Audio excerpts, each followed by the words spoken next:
ఈ రెండో విడత ప్రతి నియోజకవర్గానికి 2000 ఇళ్ళు ఇవ్వాలన్నది నిర్ణయం తీసుకోవటం జరిగింది. ఈ 2000 ఇళ్లలో 1500 ఇళ్ళు ప్రతి నియోజకవర్గానికి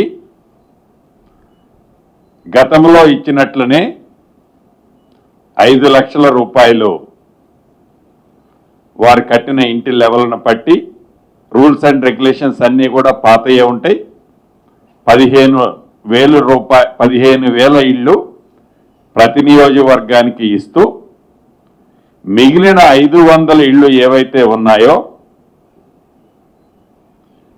ఈ 500 ఇళ్ళు గతంలో వివిధ కారణాల చేత వివిధ స్కీములలో అన్కంప్లీట్ అయి ఉన్నాయో అది ఉమ్మడి ఆంధ్రప్రదేశ్లో ఇందిరమ్మ ఇల్లు పేరుతో కట్టిన ఇళ్ళు కానీ, గత ప్రభుత్వంలో గృహలక్ష్మి కార్యక్రమం ద్వారా ఇచ్చిన ఇళ్ళు కానీ, లేకుండా ఎవరైనా బెనిఫిషరీ తను వ్యక్తిగతంగా ఇల్లు అన్కంప్లీట్ చేసిన వాళ్ళు కానీ ఉండి ఉంటే, వారు నిరుపేదలై ఉంటే వారు యాజ్ పర్ స్కీమ్లో ఎలిజిబిలిటీ ఉంటే అటువంటి వాటికి ఫౌండేషన్ లెవెల్ కట్టిన దగ్గర నుంచి స్లాబ్ వరకు 3 లక్షలు ఇవ్వాలని, వాల్స్ కట్టి స్లాబ్ వేసే వాళ్ళకి 2 లక్షల రూపాయలు ఇవ్వాలని గౌరవ ముఖ్యమంత్రి రేవంత్ రెడ్డి గారి అధ్యక్షతన జరిగిన ఈ కేబినెట్ సమావేశంలో తీర్మానం చేయడం జరిగింది. పారదర్శకంగా అన్కంప్లీటెడ్ ఉండి అది మహబూబ్ నగర్ జిల్లాలో ఆడ స్టోన్స్ ఉంటాయి, నాపరాళ్ళు ఉంటాయి. ఈ నాపరాళ్ళు కప్పు కింద వేసుకున్న ఇళ్ళు కొన్ని ఉంటాయి. వాల్స్ అన్ని పర్ఫెక్ట్ గా కట్టి పైన రేకులేసిన ఇళ్ళు కొన్ని ఉంటాయి. ఫౌండేషన్లు కట్టి ఆ ఫౌండేషన్ల మీద రేకులు కట్టుకొని నివసించే కుటుంబాలు కొన్ని ఉంటాయి.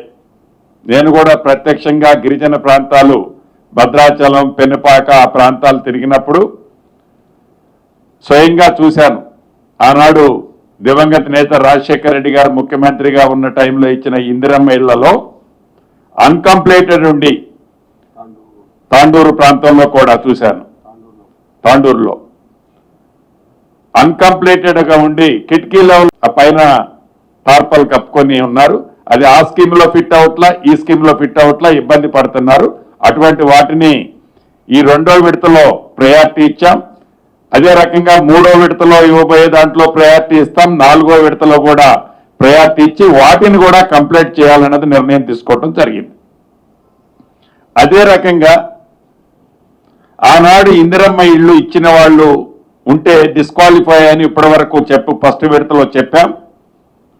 2వ విడతలో అది సిమెంట్ కానీ స్టీల్ కానీ క్యాష్ రూపంలో కానీ 20,000 రూపాయల వరకు తీసుకున్న వాళ్ళని ఎలిజిబుల్ కింద ట్రీట్ చేసి అప్పుడు తీసుకున్న అమౌంట్ ఈ 5 lakhsలో డిలీట్ చేసి రిమైనింగ్ బ్యాలెన్స్ ఇవ్వాలని కూడా ఈరోజు కేబినెట్లో నిర్ణయం తీసుకోవడం జరిగింది.